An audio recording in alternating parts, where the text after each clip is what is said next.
Kilometre দূর। ওরে বাবা, নবীরা যাবে ওই বোরাকে যাবে, তো বোরাকের গতি কত?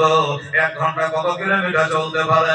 আমরা মাত্রা কি বলে কলকাতা বিমানবন্দরে বাবারা ওইখানে চাপলাম, আর 6 ঘন্টা 6.5 ঘন্টা লাগলো মদিনা শরীফে পৌঁছে দিলে হেলালকে। এই সালে 6 ঘন্টা। এজন্য জিজ্ঞাসা মাস্টার সাহেব একটু মোবাইল দেখেন তো, আমাদের কলকাতা থেকে মদিনা কত কিলোমিটার? 5000 কিলোমিটার। 5000 কিলোমিটার রাস্তা, হেলিকপ্টার আকাশ দিয়ে উড়ে গেল বাবা। রাস্তা তো জাম লাগবে না, লাইনে লাইনে চলছে। তারপরে 6 ঘন্টা টাইম লেগে গেল। তো নবী ওই বোরাকটা তার উড়ে যাবে না, মাটি দিয়ে যাবে।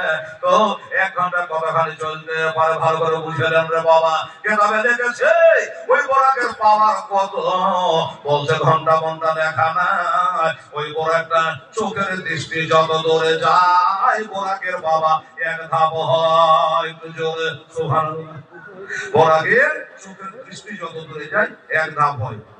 আচ্ছা বলি, এটা যদি না থাকতো, আপনি দেখবেন কেউ করে তাকাতে চোখ খুলে 500 বছর রাস্তা, আসমান দেখাচ্ছে না, 500 বছর রাস্তা দেখতে কত টাইম লাগবে? একবার তাকাবেন হয়ে গেল, 500 বছর দেখা হয়ে গেল আপনার। আরে বাবা, এই বোরাক 500 বছর নয়, তার বছর চোখের দৃষ্টি যত দূরে যায় বোরাকের 1 ধাপ হয়। ওই বোরাকে করে নবী কাঁদবে। বোরাকটাকে বাইরে রাখা হয়েছে, আর চাচাতো বোনের ঘরে নবী চাদর দিয়ে মাথা থেকে পা পর্যন্ত ডেকে তিনি বাবা আরাম ফরমাচ্ছেন।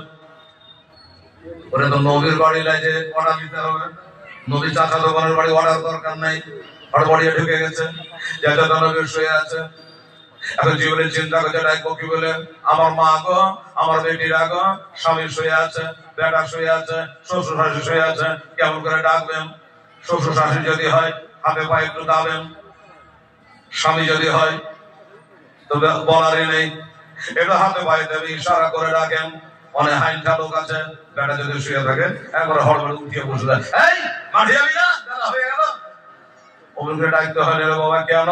মানুষ যখন ঘুমিয়ে যায় রুহ তবে হাওয়াতে উড়ে বেড়ায়, যদি রুহ এসে ঢুকতে না পারে ধনী ভাবে দরকার হলে জানা যায়, এই না রাষ্ট্র করে ডাকতে হয়। জিবরাইল চিন্তা করে নবী তো শুয়ে আছে, কি বলে ডাকবো, কেমন করে ডাকবো? আর ডাকার মতো না ডাকলে বেয়াদবি হলে আমার চাকরি যাবে, আমার সব বাদ হয়ে যাবে। কি করা যায়? আমি নিজে নিজে পণ্ডিতে না করে আল্লাহর কাছে যুক্তি নিয়ে আল্লাহ গো, আমরা হাবিবকে শুয়ে আছে, কেমন করে ডাকবো, কি বলে ডাকবো? আল্লাহ বলতে কি বলে ডাকবি শুনলে আমার কাছে শিখেলে। আমার নবী শুয়ে আছে, কেমন করে ডাকবি শোন। তোর ঠোঁটটা তৈরি করেছে ঠান্ডা ঠান্ডা কাপড় দিয়ে।